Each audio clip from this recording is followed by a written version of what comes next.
Hello, Augies Worldwide. I'm Dave Kassler, amateur radio call sign KE0OG, here with another episode of Ask Dave.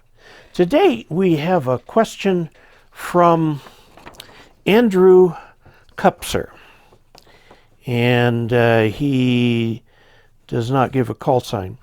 Okay, what he is asking about is the end-fed half wave, how to connect the end to the balun box. Okay, let's take a look at the whiteboard for a minute. He's got the end-fed half wave. Okay, so he's going to feed it here at the end, and what he has here is a 49-to-1 balun. Now there's usually like a there's a wing nut right there, okay, and you attach the wire to the wing nut. Now there's often another wing nut that says counterpoise or ground. Now counterpoise would be just a length of wire like 15 or 20 feet that's just left hanging.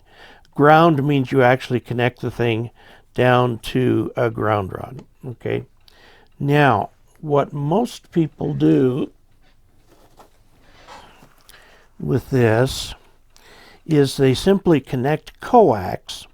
So this is coax coming out of here, and it usually comes down to your lightning arrestor here, so the outside of it is grounded. Now let's take a look at what is inside this box. This box has a well, it's a toroid, okay, with windings around the toroid like this, okay. And now the winding, since this is the impedance ratio, the actual winding ratio is 7-to-1, or more commonly 14-to-2, which is the same thing.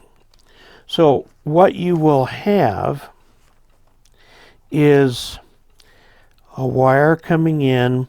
You've got the core.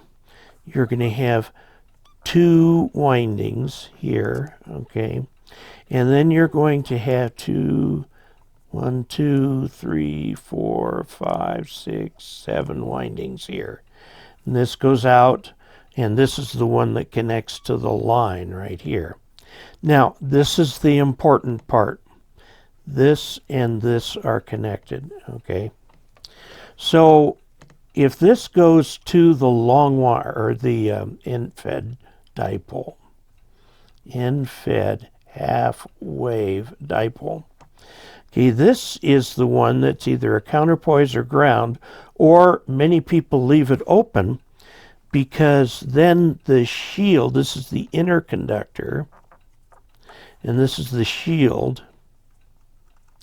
The shield itself can act as a counterpoise, and then it will get grounded down here at the lightning arrestor, okay, before it goes into the house. And so that's the same thing as though you had this on a wire going to ground. All right, now the reason we call this a counterpoise is because what we're doing is feeding this at the high voltage end, okay. It's 49-to-1.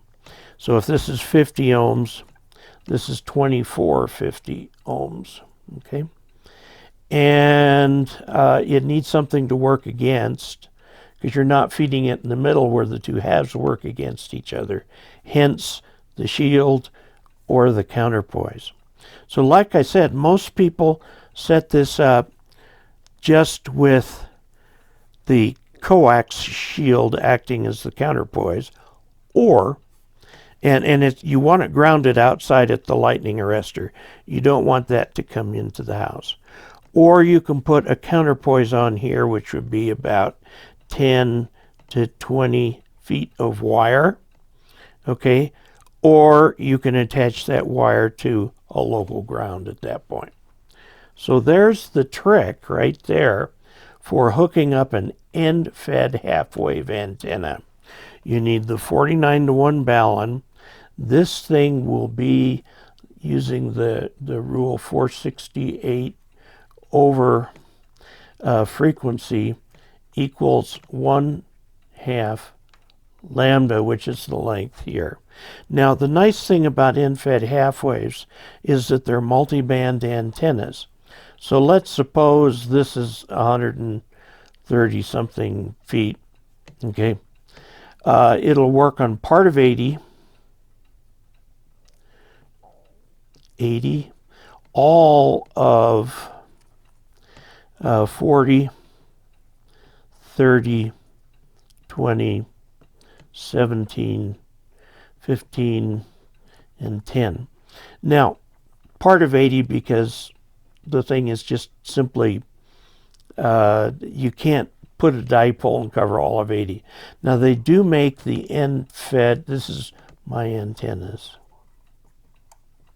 My antennas makes the end-fed half wave 7510, which will give you the part of the voice portion. If you do the 8010, it will give you the portion of 80 meters that has FT8. Okay, so you got to make a choice there. All right, so if you have trouble with this giving you a nice matched line, you can always put a tuner down here. Okay, your radio.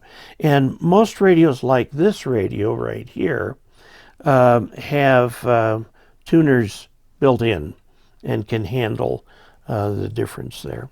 So I hope that gives you a little bit of an overview of how to set up and connect the end-fed half wave. So there you have it. Please check out dcasler.com/support for ways of supporting this channel. Please, and this is important, go to dcasler.com/giveaway and look to see what our monthly giveaway is. In the month of April 2022, we're giving away this little power supply right here. And this is a real nice little power supply. I've had this for several years. It's still sold.